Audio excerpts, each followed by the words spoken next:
3 முறை ஒத்திவைக்கப்பட்ட நீட் முதுநிலை தேர்வு இன்று நடைபெற்றிருக்கிறது. தேர்வு எளிமையாக இருந்ததாக மாணவர்கள் தெரிவித்திருக்கிறார்கள். இதுகுறித்து விவரங்களை வழங்குவதற்காக செய்தியாளர் பார்வையில் திருச்சியில் இருந்து லெனின் இணைந்திருக்கிறார். லெனின், பல்வேறு குழப்பங்களுக்கு மத்தியில் இன்று முதுநிலை நீட் தேர்வு நடைபெற்றிருக்கிறது. மாணவர்கள் என்ன சொல்றாங்க? குறிப்பாக காலையில் 8 மணியிலிருந்து 8:30 மணிக்குள்ளாக தேர்வு மையத்திற்குள் தேர்வு எழுதுவதற்காக மாணவர்கள் உள்ளே சென்றார்கள். உள்ளே செல்லும்போது ஒரு பதட்டமான ஒரு சூழ்நிலையோடு தான் உள்ளே சென்றார்கள். அந்த வினாக்கள் எப்படி இருக்கப் போகிறது, அதை நம்ம எதிர்கொள்ள முடியுமா, நமக்கு அதுக்கு தெரிந்த விடையை அளிக்க முடியுமா என்கின்ற கவலையோடு தான் உள்ளுக்குள் சென்றதை நம்மால் பார்க்க முடிந்தது. அதற்கு பின்னால் தேர்வு 12:30 மணிக்கு முடிந்தது. 12:30 மணியிலிருந்து 1 மணிக்குள்ளாக ஒவ்வொரு மாணவராக வெளியே வர தொடங்கினார். வரக்கூடிய மாணவர்கள் அனைவரும் முகத்திலும் ஒரு மகிழ்ச்சி இருப்பதை நம்மால் காண முடிந்தது. குறிப்பாக இந்த வினாக்கள் அனைத்தும் மிக எளிமையாக இருந்ததாகவும் தங்களுக்கு ஒதுக்கப்பட்ட அந்த 19 அந்த பாடப்பிரிவுகளிலிருந்து பரவலாக கேள்விகள் என்பது கேட்கப்பட்டது.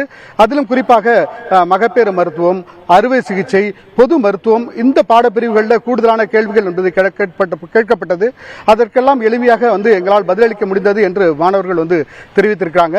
காலையில் 200 கேள்விகள் மாணவர்களிடம் கொடுக்கப்பட்டது. அது குறிப்பாக 40 கேள்விகளாக கொடுக்கப்பட்டது.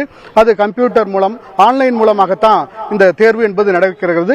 40 கேள்விகள் கொடுக்கப்பட்டவுடன் அந்த கேள்வி ஒவ்வொன்றுக்கும் அந்த மாணவர்கள் விடையளித்திருக்கிறார்கள். ஒவ்வொரு விடைக்கும் சரியான விடை அளிக்கக்கூடிய மாணவர்களுக்கு 4 மதிப்பெண்கள் என்பது கொடுக்கப்படுகிறது.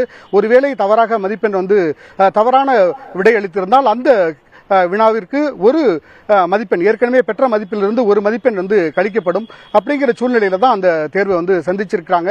அப்ப 200 கேள்விகள் கொடுக்கப்பட்டது. 800 மார்க்குக்கு இந்த விடை அளிச்சுட்டு மாணவர்கள் வெளியே வந்திருக்காங்க. குறிப்பா ஒரு சரியான விடைக்கு 4 மதிப்பெண்கள் கிடைக்கிறது. தவறான மதிப்பெண்களுக்கு ஒரு மதிப்பெண் கழிக்கப்படுகிறது. இந்த 4 மதிப்பெண்கள் கழிக்கப்படாமல் ஒரு மதிப்பெண்கள் கழிக்கப்படுவதால் மாணவர்கள் 800 கேள்விகளுக்கு விடையளிச்சுட்டு வெளியில வந்ததை நம்மால் காண முடிந்தது. அது மட்டும் இல்லாம இன்று காலை பொழுதுல ஒரு பகுதி மாணவர்களுக்கு தேர்வு என்பது நடந்து முடிந்திருக்கிறது. மதியம் அடுத்த பிரிவு மாணவர்களுக்கு இதே தேர்வு மையத்தில் தேர்வு என்பது நடக்க இருக்கு. காலை கேட்கப்பட்ட எந்த கேள்வியும் இந்த மத்திய பகுதியில் கேட்கப்படாது என அறிவிக்கப்பட்டிருக்கு. அந்த அடிப்படையில் புதிய தகவல்களோடு இவங்க பரீட்சை எழுதி படிச்சுட்டு இந்த தேர்வை சந்திக்கிறதுக்கு மாணவர்கள் தயார் நிலையில் இருக்காங்க. சக்தி, விவரங்களுக்கு நன்றி லெனின்.